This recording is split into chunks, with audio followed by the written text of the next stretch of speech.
Philippines TV fan, this is Millie po. Kamusta po sila? Sana po ay nasa mabuti silang kalagayan at tayo po ay busy.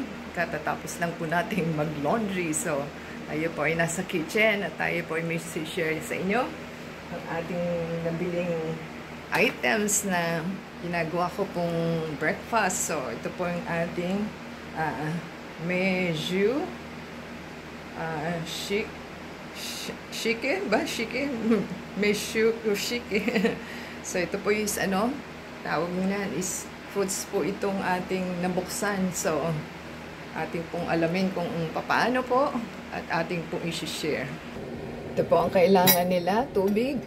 Meron po silang mug at meron po kayong measuring cup at meron po tayong fruits at nabuksan na po ito at yan po ang ating kinakain sa morning. So, pwede naman pong wag tanggalin ng itong aluminum. Pwedeng hindi kasi pinagtatakalan ko po siya. So, meron po tayong measuring dito na 1 teaspoon. So, ang sabi daw po is yan, ganyan. 5 daw po. 3 to 5 tablespoon po ang pwede nyong kanawin. Depende po kung gaano nyo siya kayang kainin. So, dalawa na po ito. So, ako ginagawa ko po is 5. So, 3 na yan. Yan, pwede pong ganito na 3. Yan ang 3. Ang akin po ay 5. Matakaw po kasi ko eh. Yung iba nga, 2 cups pa kasi mabigat naman po sa tiyan. So, 4. Baka pumalito tayo at hindi natin nabilang dahil nagbablog po tayo. So, maganda po kasi meron kayong measuring cup na ganito. So, yan po. Pwede nyo nang takpan. At pwede nyo po ilagay sa ref kung hindi nyo po kakainin ng matagal. So, ito na po yung 5. Parang 3/4 ang sa aking cup. So, ang ginagawa ko po is maglagay po sila ng cold water. Ito po yung ating cold water.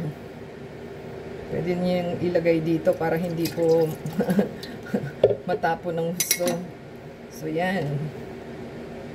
Ganyan. 1. Depende po, huwag masyado daw pong marami. Matunaw mo lang siya. So, haluin nyo lang po. I-melt nyo lang po siya. Kasi ang mini-melt po natin is yung lotus powder na lagkitan. So, hindi po siya arena ng So, lotus powder daw po iyon. So, yan. Tunawin nyo lang po siya. Kung hindi pa tunaw na tunaw, pwede mo naman dagdagan. Depende po. So, pwede hang 2 to 3. Huwag daw pong masyadong marami.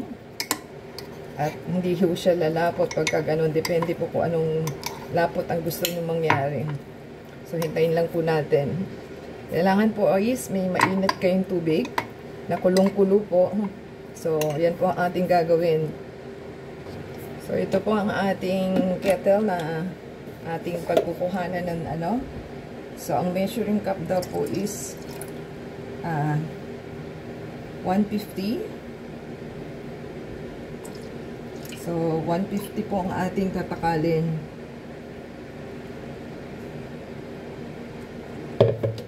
Alright. So, meron na po tayong 3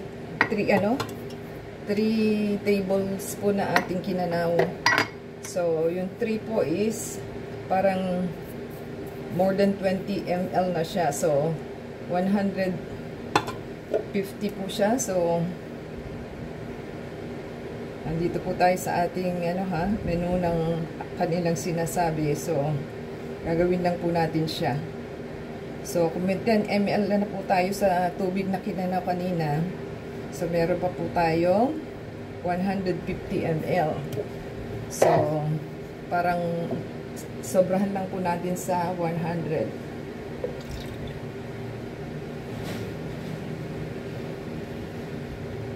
Yan. Depende po sa inyo.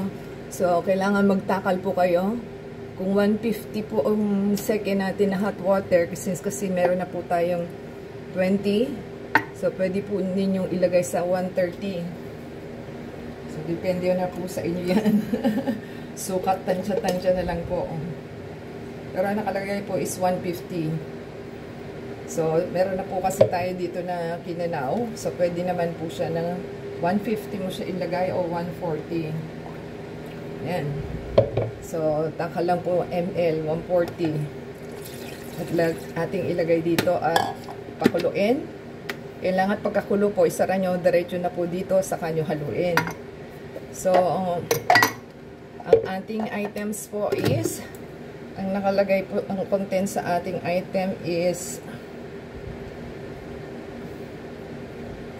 may laman po siya na chia seed. Yun po ang chia seed. Lotus powder po yung kinanaw natin na parang harina. May raisin, may black sesame, tsaka si jujube. Pero yung ating items po is fruits. So, sa fruits po is meron siyang coconut, meron siyang grapes. Ito, hindi ko rin po alam kung kung anong fruits. Baka cherry po iyon. Ito, blackberries. So, hindi po natin kayang basahin kasi foreign language po. So, yan. Hintayin lang po natin kumulo at saka po natin ihalo dito sa ating kinanaw na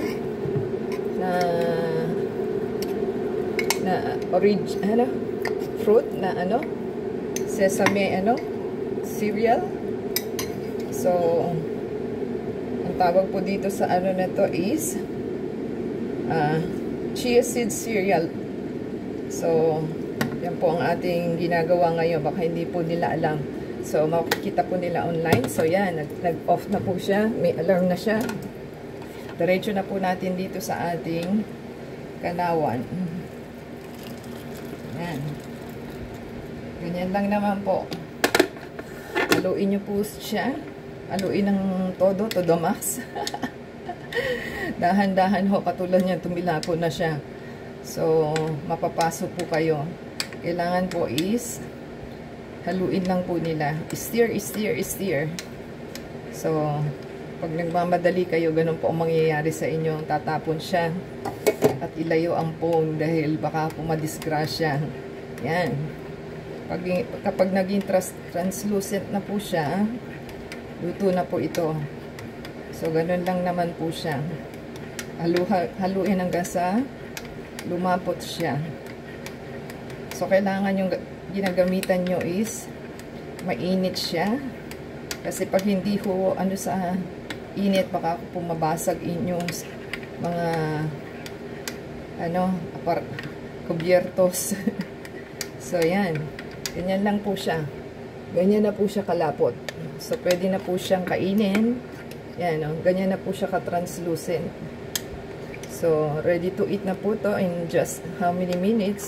So, ayan po, ganyan na po siya. Parang 3/4 cup po yung lumalabas. So, masarap naman po siya. Hindi siya matamis.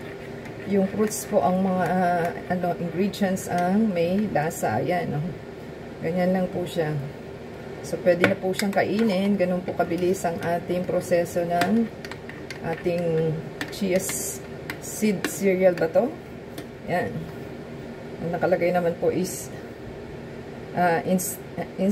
instant dessert meal soup or chia seed cereal.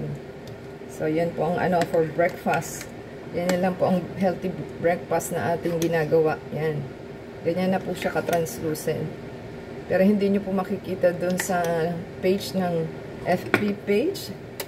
Ang pangalan po ng ating Lazada page na ating binilhan is homeliving_ph.